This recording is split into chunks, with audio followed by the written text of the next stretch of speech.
Yeah, trendsetter, whoa, league of my own, it don't get better.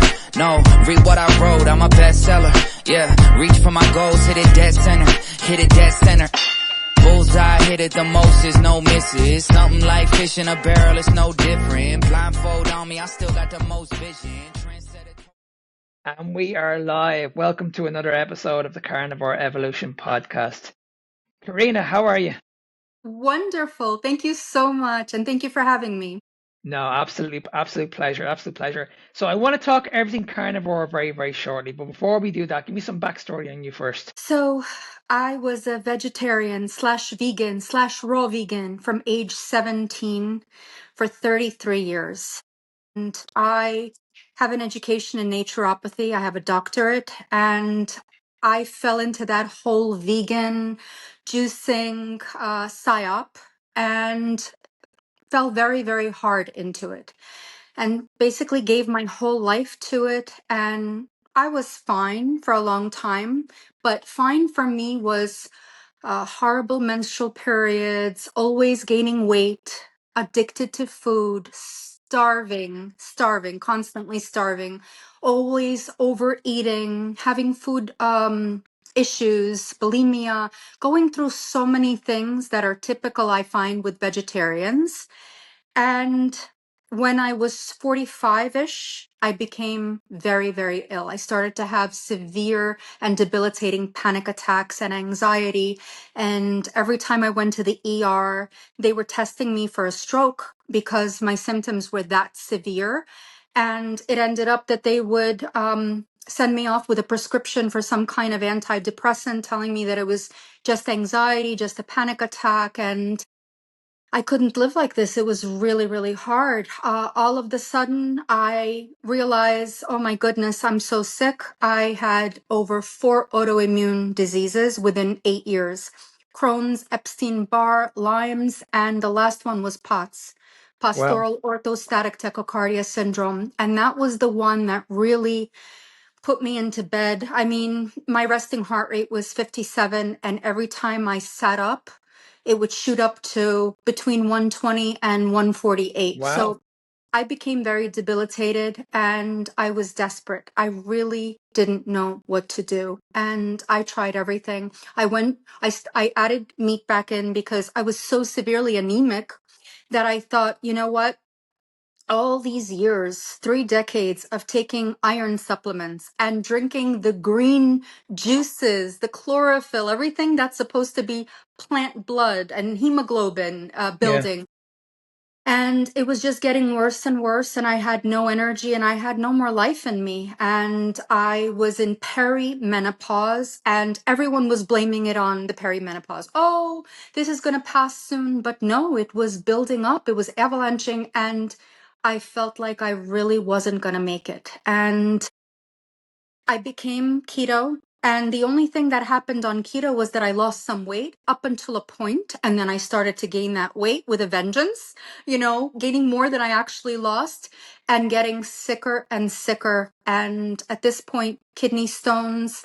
I also had chronic cystitis and a full gallbladder of stones. I was such a mess. I had no stomach acid. I could not digest anything.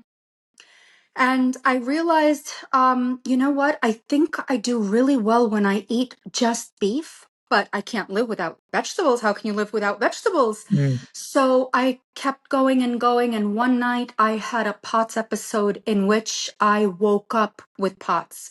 I woke up with the tachycardia instead of having some kind of control where the tachycardia would start when I would stand up.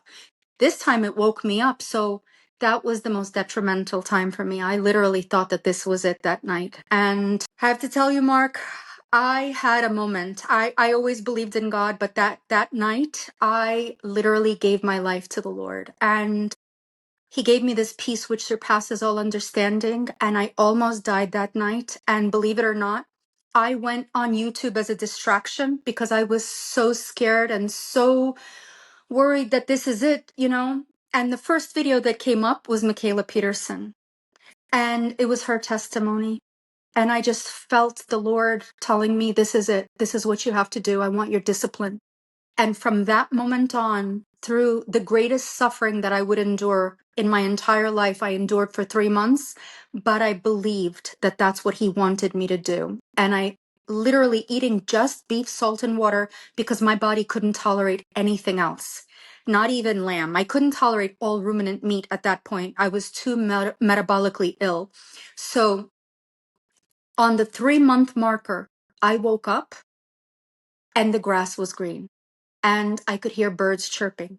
I had no noise in my head. I had nothing going on in my body. It's just the most remarkable thing I've ever experienced in my life. And I continued on just beef for 11 months because I could not add any. I tried to add lamb and I would have symptoms of immediate anxiety, immediate. So for 11 months, just beef, salt and water. After 11 months, up until a year and a half, just beef and lamb, salt and water. And then after a year and a half, I realized, hey, if I have an egg here or there, it's not that bad. Or if I add a little bit of this or a little bit of that, all carnivore, it was fine. It'll be 3 years that I'm on carnivore with the only addition, no mold, low acid coffee, black. So that's the only addition that I have. But I feel incredible. I have better menstrual periods than I had in my 20s and 30s. My bleeding fibroids are gone. Just, it's remarkable. I really didn't think that I could live this way. Remarkable. Honestly, I hear these stories all the time, and it's honestly every time I hear them, I'm like, I get inspired by every single one, and yours is gonna be the very very same. It's absolutely amazing because every time I hear people's stories, they're like, okay, they've reached the end. They're like, okay, there's nothing else I can do here, and it's like out of nowhere, this video pops up or someone just tells me what to do, and it's just I had the similar experience as well. Like I went through an awful lot of trauma in my life, and it was just out of the blue this podcast came into my life, and it was all about carnivore, and I was like, oh my god, I'm gonna listen to this, and it just changed my life. So it's incredible. So I want to go back to what you were talking about, the diets that you've done in the past. Like what was the diagnosis? What were the doctors saying? What was the information you were getting back then? Don't eat red meat. Don't eat anything fatty. No salt because of my kidneys. And basically, they loved that I was on vegetarian. Every time I told a doctor, and vegetarians have to tell the world that they're vegetarian. Yeah, So yeah, I was, one of the first things that would come out of my mouth is I eat so healthy. I eat sprouts. I'm green juicing every day. I mm, have a glass of celery juice every yeah, day. yeah, No one had an answer. The only answer was beta blockers, antidepressants. Oh, if you just take Xanax for 2 weeks, it'll reset your yeah, adrenals. yeah. It's stress. It's PTSD. That's the main thing that I heard. It's PTSD. Hmm. It's incredible, isn't it? Because every one of us were all convinced that we cannot give up the vegetables. We were taught for such a long time. It's still going. It's still going on today that everybody's convinced that we should be eating our vegetables. Everybody's fiber. This is what really frustrates me on social media, that everybody is fiber deficient. Apparently. I'm amazed that people in my life, very close people to me, that saw how sick I was, eating all the fiber in the world, and they see what I've gone through and what I've overcome, and Mhm. they've turned their backs on me because of this diet. I can't believe it. It's incredible how the medical field don't know this. The amount of people's lives that could be saved just by this small bit of information is unbelievable. And the thing is, like you can clearly see in the last 4 or 5 years, the trend of people transitioning from veganism to carnivore, it's just going in that. I've never seen it the other way around. I've never seen a carnivore transition to vegan ever. Well, on carnivore, I feel better and better, and on vegan, I felt worse and worse. Yeah, yeah. And I've done these. I must have interviewed about 100 people, and I must have had at least 40 people on this that were vegan, and every single one of them have transitioned to the carnivore diet, and every single one of them have the similar story to you. They battle with Lyme's disease, Crohn's disease, IBS. They suffer with their bowels. I've had people that literally nearly died eating this way, and it's just like, well, why aren't people not listening to these stories? Why are you guys trying to convince us on a regular basis that we should be eating vegetables when you can clearly see There's a lot of people out there that are really, really struggling, and it's down to the information you guys are giving out. Because this is what we see at the moment. Dietitians, nutritionists are all pushing this. We should eat our stuff in moderation. We should eat our vegetables. We should be having our 5 portions of vegetables a day, our 5 portions of fruit a day. Have you go in and get your smoothies. I was the same as you. Same with remember that I used to have my eggs in the morning, and I'd have my spinach as well. I used to put a whole bag of spinach. Killing myself I was.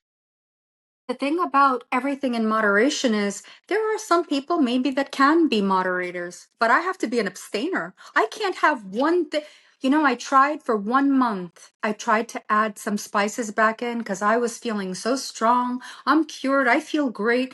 And after I had a meal out and there were spices in it, I was like, I don't feel any different. Mark, it was I a know. disaster. All my food addictions came back. All my symptoms started to creep up. I even had a tachycardia episode, and that was it. I was like, okay, Lord, I understand you want my complete discipline, and that's what it has to be. Yeah. So it's easy to say. And see, at the end of the day, we know that if you eat a lot of fiber, you're going to be full, but you're not satisfied. That's the difference. No, You're not feeling no. good. Like when you eat a lot of vegetables, people that I've spoken to, and they say the same thing, that yes, I'm very, very full, but I'm walking around bloated. I have regular gas. I just don't feel good. And the difference is night and day when you go on an animal-based diet. You don't have any of that. You don't have any of that heavy feeling or that bloated feeling or lack of energy or you're feeling like crap. Like you shouldn't, at the end of the day, you shouldn't feel like crap after eating a meal. And those oxalates, they were Yeah. killing me. All Yeah. those stones, it's crazy. Yeah, because you can only imagine what I was doing to your intestines. It's just Oh my it's just goodness. blocking it all up. There's no room to push it out. It's just Yeah. it's madness. Another thing myself have in common. You said you suffered with bulimia. I was anorexic. I was anorexic at a very, very young age. So again, you battled with food addiction. So talk me through that. Well, I mean, I couldn't get full. And I would go through eating these gargantuan salads and, feeling like I can't have any more of those salads, but now I need chips. Now I need this. Now I need that. And I would just eat myself sick and vomit. I mean, it's horrible. And this was a devastating cycle in my life. I've gone through it so many times, but I really struggle to lose the weight. And how amazing is it that on Carnivore, that doesn't exist? Mm, I eat mm, until pleasantly full, until the food doesn't taste any good. And I couldn't force myself to eat anymore. Now, in the beginning, I was still having the noise, but I learned to ask myself, could I eat another steak right now? And yeah. if the answer was no, I Mm, realized, okay, this means I'm not hungry anymore. mm, mm. And it's done wonders for me. Because it's amazing when people say that the carnivore diet is going to lead to a food addiction problem. It's going to lead you're restricting yourself from so much other variety, and it's like, well, what am I actually missing out on? You're telling me that I'm missing out on all these foods, but have you ever done your research and looked what a ribeye has, what an egg has all the nutrients, all the minerals, all the essential nutrients your body needs. You tell me when you're eating this crap in moderation, what exactly am I missing out on? So when they talk about food deficiency and they're saying, well, you're gonna have an intolerance to food, it's just like, okay, well, you need to explain to me exactly what am I actually missing out on. Yeah, I just look back to creation. I mean, what were we created to eat? What did we have Exactly. around us? Yeah. We didn't have these gargantuan salads that we needed to eat and juicing and flour and all this stuff. And we were metabolically healthy and the earth was very healthy, Mm-hmm. So it was very different where people that were metabolically healthy would eat some berries in season, that were locally grown and this was healthy. But that's not healthy for us right now. No. And you can clearly see that's going on. That's what's going on in the world at the moment. Everybody is struggling. Everybody's absolutely convinced that all you need to do is just lose weight, count calories, and you'll be healthy. It doesn't matter what food you're eating. It doesn't matter. Just count your calories. There's an epidemic of insulin resistance, of inflammation, and this chronic inflammation and insulin resistance is destroying people's lives. 100%. 100%. And how easy. And this is what we need to be doing. We need to be changing this quickly, because this is the message that we need to be getting out there, that it should be the other way around. You should be focusing on your health. And when you focus on your health and you allow your body to heal the right way, everything outside of that gets so much easier. Your food addiction goes away. You lose the weight. You've no more inflammation. Your health gets better. It's just, the list goes on and on and on. You cannot do that if you're on a restriction diet. You're training really, really hard. You're losing weight. You might be looking amazing, but you don't know what's going on the inside of your body. Exactly. And why run on sugar when you can run on fat? Absolutely. 100%. At the So end of the day, sustainable. absolutely, people don't understand that your brain can function way better in ketosis, way better. Yeah. People just don't want to do it, and people are absolutely convinced that your brain needs glucose, because we're being brainwashed by all these experts on social media that your brain needs glucose. But what they don't understand is your body actually produces glucose. You know what I From mean? So protein. From yeah, protein. You so can't. if your body produces it, then why do you need to get it from external sources? Exactly. Just as And honest. in the crazy amounts that is consumed by Yeah, modern man. yeah. And that's the thing, like people are absolutely convinced that when you ask the standard person, do you not realize you're eating too much sugar? And then they'll turn around to you and say to you, but I don't eat too much sugar. I don't eat the processed food. And it's like, well, tell me what your diet is. And Right. it's like the breakfast, oats and berries. I'm having a protein bar. Probably for my lunch, I'm having chicken and a salad and maybe And a some sweet whole grain, potato. yeah, sweet potato or whole grain bread. And it's like, well, you don't realize, but all those carbohydrates that you're eating, that's going to turn to sugar when it enters your body. So Yeah. your blood sugar is going to be elevated. It's going to have an impact on insulin. And when your insulin levels are high, this is going to lead to insulin resistance. This is where you're going to have all these issues like type 2 diabetes eventually. You're going to be fatigued. You're going to be hungry on a regular basis. And that's another thing as well. We'll talk about that shortly. The food noise, because people don't understand why they have these regular food noise issues when they go on the diet, because they're constantly thinking about food. So Yeah. yeah, it's just we need to go back to basics and understand exactly what nutrition is, and stay there. And you shouldn't be just looking at your food as entertainment.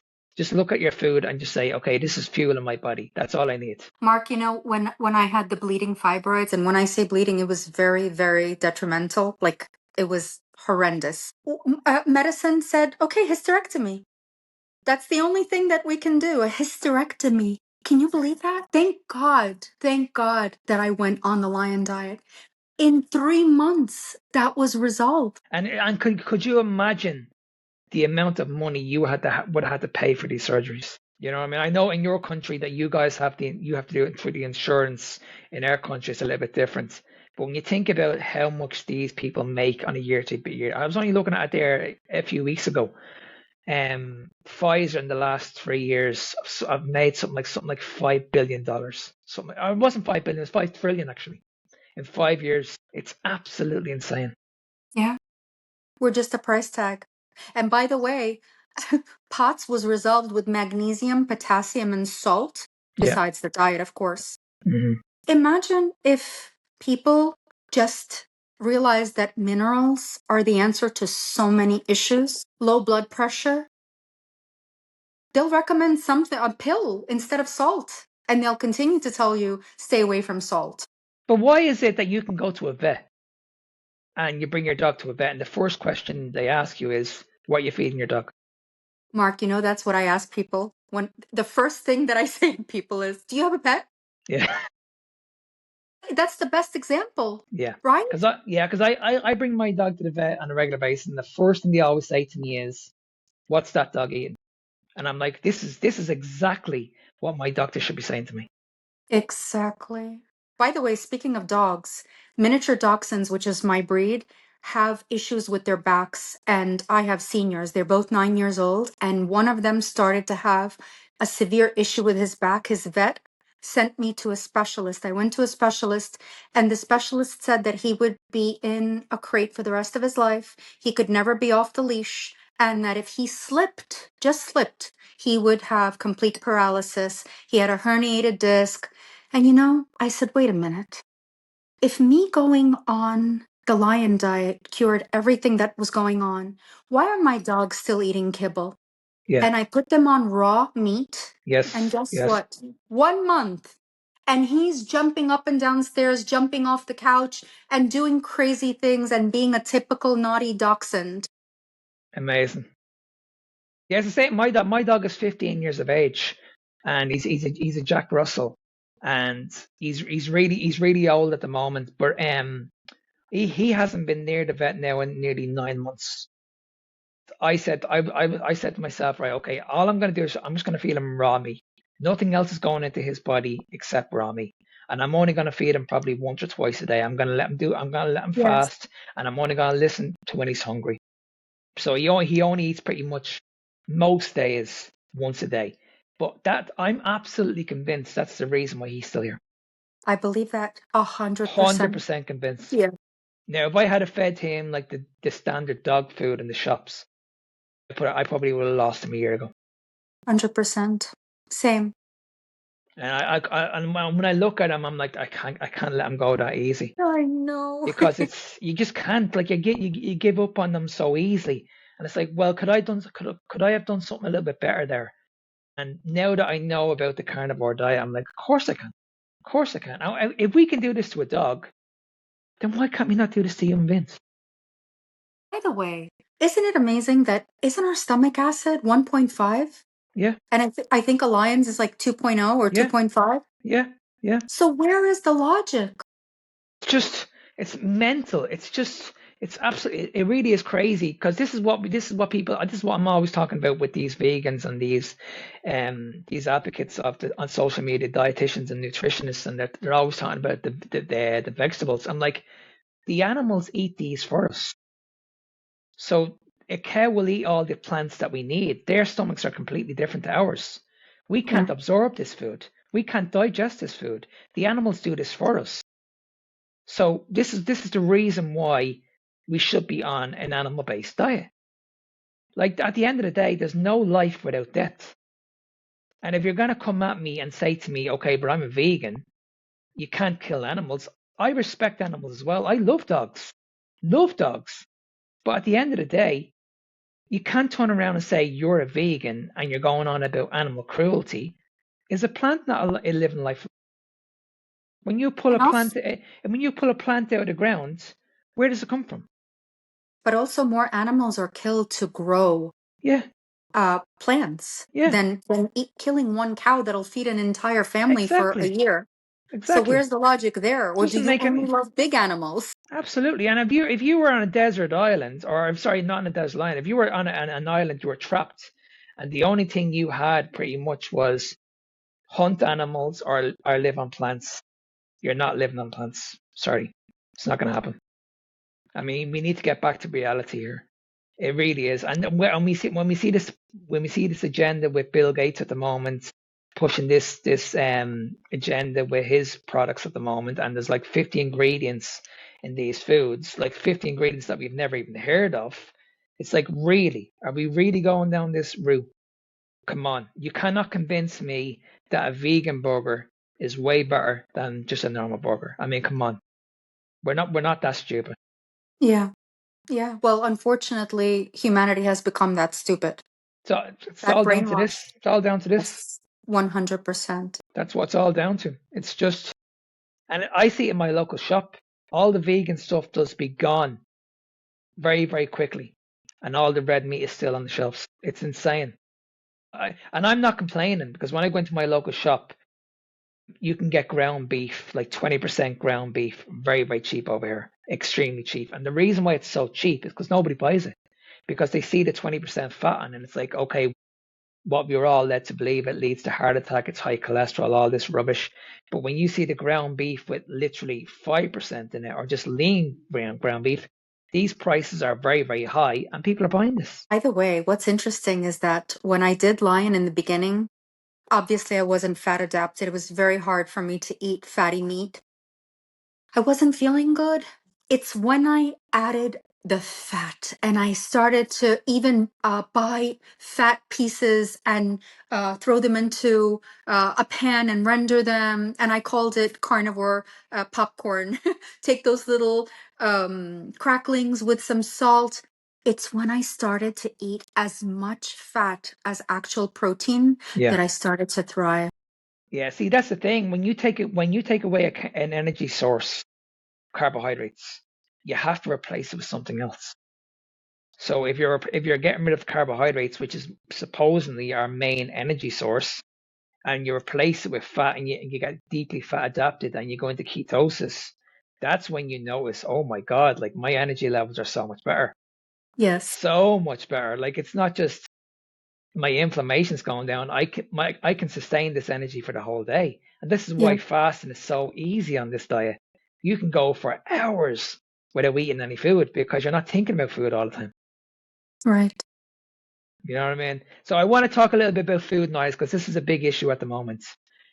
Everybody goes on a diet. The first thing they always say is, "I can't stick to this diet." And you ask them the question, "Why can't you not stick to it?" "I'm hungry on a regular basis." This is why they brought out these GLP-1s to control the hunger, to control the cravings. But it really, really frustrates me because people need to understand what's causing the problems. If you have regular food noise, it's not because you're broken or you're going through like cycles in your life. I know you mentioned menopause. We hear this all the time that when you go through this, this is in your genes. It's just normal. But they don't talk about the food. Right. This is actually the only time in my life that I hear no food noise because like I said, I can't be a moderator. I have to be an abstainer. So I this is the only thing that keeps me completely full, no food noise. Can you get me now? Sorry, and in total control of my intake. I mean, I know exactly what I'm gonna have, and if I feel that okay, I had a few egg wraps yesterday, it's gonna be nothing but red meat today and Mm, tomorrow. yeah. That's what it's gonna be. There's no such thing as I'm craving this or I'm craving that or oh my God, I have to have this. Mm, Yeah, it's remarkable. This really is the cure for food noise and food addictions. And there's no hmm such thing as moderation for a food addict. There really isn't, just like with Absolutely. alcoholics. Yeah. Yeah, absolutely. Because I'm the same as you. Like I can't be a moderator either. I have experimented in the past. I have added the berries back in. I have added the chocolate back in. I was like, okay, maybe if I add a little bit in, I'll be okay. But my God, the minute I add them in, it's like my brain knows there's sugar coming in here, and then it just leads on to something else. Yes. Yes. Impossible. Yeah, and I think people need to understand that it doesn't matter whether you're getting sugar from fruit or you're getting it from processed food or you're eating carbohydrates. It's all going to impact the body the exact same way. You know, Mark, even spices brought back some food addictions for me. So I just find that coffee. The only thing that I can have, Mm. and it's not going to be gas station or Starbucks coffee. It's got to be my coffee that has no mold. There's something to it where this is the one that really does nothing for me. And there's no addiction. If I don't have it, that's fine. But my one cup, sometimes two a day, it's just such a pleasure. And isn't it great that you don't have that panic around food anymore? You finally have Yes. that food freedom. It's like I don't need to think about food anymore. Yes. I don't need to because I remember when I used to eat, I'd have my first meal and automatically I'd be thinking about my second meal. Yes, absolutely.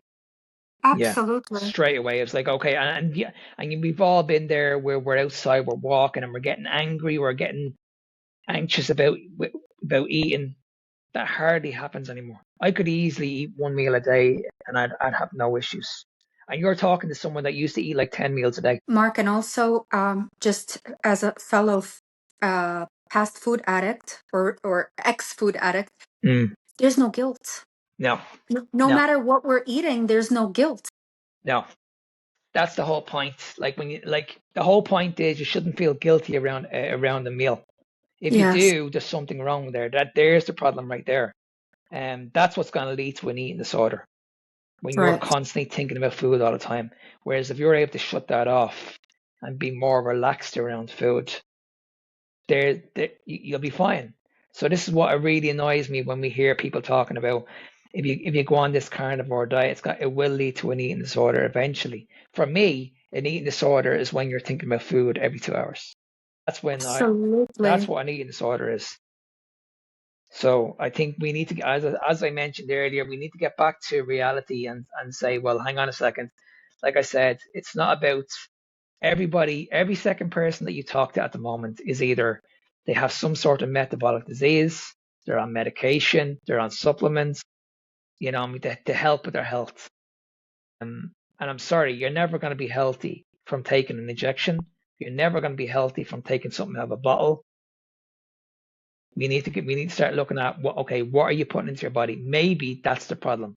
How do we know? Why don't you not just try it? What have you got to lose? You know what I mean? And the subtle things like, hey, I ate that and now I'm so bloated. Yeah, That's not normal. exactly. And you have to be asking those questions. You're like, okay, every time you eat that meal, how do you feel? And most of the time, people will say, well, I don't feel good. I'm like, okay, well, if you don't feel good, why do you continue to eat it? People are brainwashed to find the supplement to take with it so that they don't experience the heartburn, the bloating, the nausea, problems with stool. Why? Yeah, Why? When the diet can fix it, let food be thy medicine. 100%. So you say you've been doing this 3 years now. Have you been back? Have you gone back to the doctor in that 3 years? What's been the feedback? So I had to go to the gynecologist just because I all of the sudden stopped bleeding and I was curious what's going on. So the reaction was he was devastated. He couldn't believe it. And what he said is, "Karina, you're so fertile. You're so fertile." He said, "You're my only almost 54-year-old that still has not only a period but a normal one." Okay, so that was his reaction. My other doctor friends, they're actually friends, and they won't associate all the things that I've healed with carnivore. So it's some kind of miracle that's happened. Now, my blood work, my A1C was extremely high before carnivore. My C reactive factor was really dangerous. What else? My iron was very low. Everything was either low or high that really, really mattered. And everything is within range now. So I no longer am looking for their reactions. It's basically, I'm so grateful to the Lord for keeping me this disciplined because that's what's required, it's all or nothing for me with my personality type. I'm very extreme. I've always been very extreme. So this is what it takes for me to be as healthy as I can be. And like you said, we're all going to die, but I'd like to have the greatest quality of life and not be a Absolutely. burden to my children and my husband. Absolutely, because at the end of the day, like we see most 50-year, I know you look amazing for 54, by the way, but we see Thank a you lot of so much. people like 50, 60, 70 years of age, and they can't even walk. Yeah. They can't even walk. You know what I mean? It's incredibly sad. I see it all the time where I live. Like I see people that are younger than me. Like I'll be 52 next month, and I'm looking at people in my local gym, and they're in their 40s and they're going on about back pain and knee pain. I've heard men in the gym as young as 30 years of age start thinking about going on TRT because they've lost their sex drive. And I'm like, this is crazy. This is crazy. Yeah. Like, do you not realize all this pre-workout that you're putting in the body, all this crap that you're putting into your body?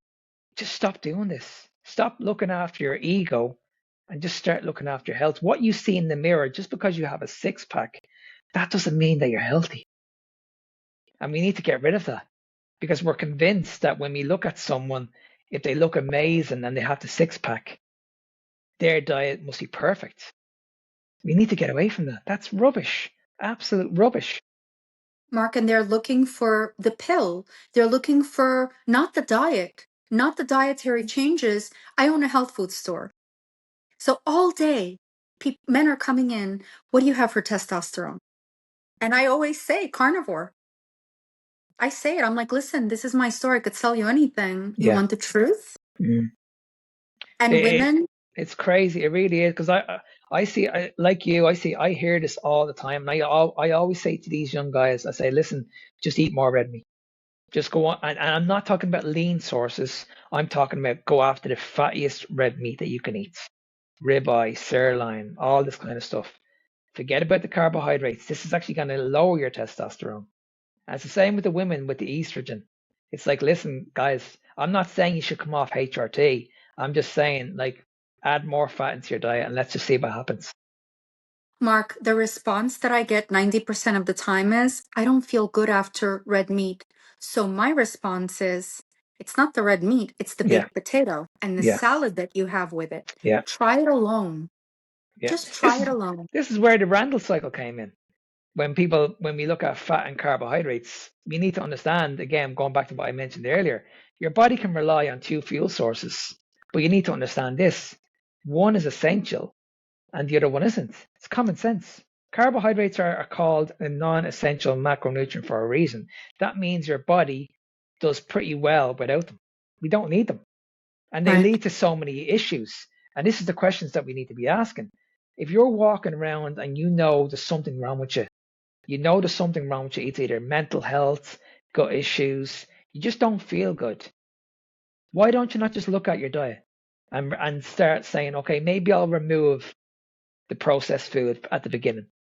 Okay, tick. I still have those gut issues. Okay, maybe if we reduce the carbohydrates, let's see what happens.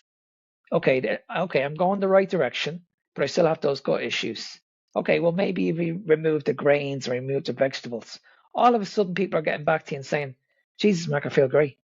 I'm like, okay, well, if you feel great, then why do we need to go back and eat the crap that you were eating in the past?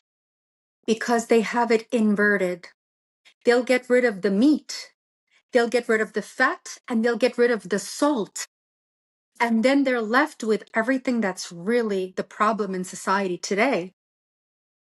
Why? And see, most people will always choose the carbohydrates over the meats when they're having their dinner. You know, what I mean, they'll eat the carbohydrates first because they taste better, or they'll have both. So you're not switching off that hunger hormone. So, like you said, if you just have this steak on its own, your hunger signals are going to go down very, very quickly. Whereas if you eat the steak and the potato at the same time, your insulin levels are never going to be low. They're going to be constantly going up and up and up all the time. So when your hunger levels go up, it's going to elevate blood sugar. So this is where your hunger is going to be increased, and you're not going to be able to switch off the hunger.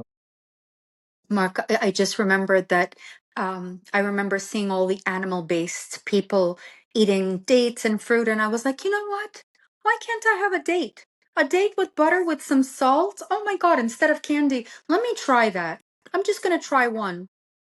Mark, until I was nauseous, I couldn't stop. And I said to myself, oh, that's why I can't do it. 100%. So 3 years in now, is all the conditions reversed? Every single one of them. That's amazing. Absolutely incredible. Every single one of them are reversed. Everyone, even so I have a torn meniscus. I couldn't do anything with my knee. Nothing. It was really hard for me to go up and down our stairs. I don't even feel anything. It used to lock in the middle of the night. If I would turn, my knee would lock. That was excruciating pain. My knees were always inflamed. Even those things are totally resolved. I don't feel anything. It's not that my meniscus healed, it's that I have no inflammation associated with the tear. Yeah. Honestly, it's absolutely. I want to be respectful of your time, but I want to ask you a few more questions. First of all, what are you eating? Please. What are you eating on a daily basis? So I make it a point to have a steak a day. And I have to say that I force myself because for all my people that don't like red meat and they're like, I don't like red meat. I can't eat red meat. I can't force myself. I was never a red meat person. So a steak is the least pleasurable thing that I can eat in this world. But I know that it's fuel and it's premium fuel. So I force myself to have a strip loin or a ribeye, a sirloin, every day one. My second meal, and I'll only have one or two meals, is ground beef and eggs. And sometimes if I'm really busy in the store, it'll be a few egg life wraps with some lox or um, uh, eggs in some other way, shape, or form, lamb, lamb chops, just lamb chops, so that's basically 99% what I'm eating on a day to day. Sometimes I'll get a little bit more creative and oxtails, short ribs, but it's mainly beef, lamb, eggs, and now some seafood. And is it one meal a day or 2 meals a day? One or two, Yeah, yeah, typically two, but the second one is very, very small. yeah. And if there's anybody list, there's going to be obviously people listening to this, and they're probably dealing with an autoimmune issue at the moment, and they're probably running out of hope. If there's anybody listening to this right now, what advice would you give these people? You're not going to feel good the first day. You're not going to feel good the second day. Depending on how sick you are, I was severely compromised. I had severe metabolic disease. So it took 3 months of hell and 3 months of very strict lion diet for me to wake up and start living my life. I would say be patient, trust the process, and lean in to the Lord, because honestly, there's no way that I could do this without prayer and without just his hand in helping me, because I have to put this in here. The Bible says don't make any promises. So when I said I will never eat vegetables again, or I will never eat spices again, I had that month period where I did it. Why? Because I was leaning in on my strength. But now I just completely surrender anything that's difficult to him, and diet is very difficult. Living in a world where it's nothing but temptation with food and everything else, I really would suggest to surrender this to him, because Philippians 4:13 says I can do all things through Christ who strengthens me. And that is the number one thing that got me through this and is getting me through this. Great message, great message. And I need people to understand this as well. Carnivore doesn't need to be boring. I mean, Karina does amazing recipes. So let's talk about this, because every time I look on your social media, I see all this amazing food. Like, how Thank many you. recipes have you got so far? I don't know, but I'll think of something every day. I was a major foodie, and one of my hobbies is feeding my husband. So I like to cook beautiful food, and we eat with our eyes first. So, for me personally, I'll make a steak, but for him, I have to spruce it up and make it beautiful. So And is most of your recipes, are they carnivore, keto, or is it just like normal recipes? So for me, they're 100% carnivore, Okay. obviously, but for him, there are spices, there's some Mm, hot sauce, so mm. it'll be ketovore. Well, I'll definitely have to get people to go over. So where can people go to find you? So I'm on Instagram and TikTok. At what's your handle? Karina Juliana on TikTok and Karina J Juliana on Instagram. Super. And you have your own website as well, don't you? Your own. Not yet. Not yet. Not So yet. it's in the. So what's in the pipeline now for yourself? I'm taking it easy. Right now, it's more about growing TikTok and Instagram and seeing Mm. where that leads. Yeah, yeah. That's the. I I have my mean, business, and that's yeah. that's a full-time job for me. I know, I know, I know, I know. And do you feel like you'll ever do like coaching or public speaking events or anything like that? I look forward to it. I would love it. I've gone through hell and high water, and what I've healed from and what I've overcome is something that I right now has become my passion to share with those that are suffering. People are suffering, and needlessly. There's Absolutely. a I think way. I think at the end of the day we have this amazing gift, and it'd be very, very selfish not to tell the world about it. That's what I love about Amen. that's why I love doing these podcasts is it's just to spread awareness, because at the end Yes. of the day there's so many people out there that are giving amazing stories. And it's like, well, and the information, the messages I get from these podcasts alone is unbelievable. It's like, listen, this story was inspiring. I might actually try this. And these are just random people that I've never met in my life. And they're just saying like, well, I've been listening to this woman's story. Her story is very, very similar to mine. I've lost hope, but now after listening to this person's story, I might actually give this a go. And it makes me smile. It just makes me really happy. Amen. And I'm hoping after this, if we can help one person after this podcast today, then I'm pretty sure we've done an amazing job. Yes, I agree. 100%. Well, Karina, it's been an absolute pleasure having you on. I wish you all the success in the world with your business. Hope everything goes really well for you, and Thank you so much. we'll definitely stay in touch. Thank you, and thank you for having me on. No problem at all. Speak very soon. Bye bye. Bye bye.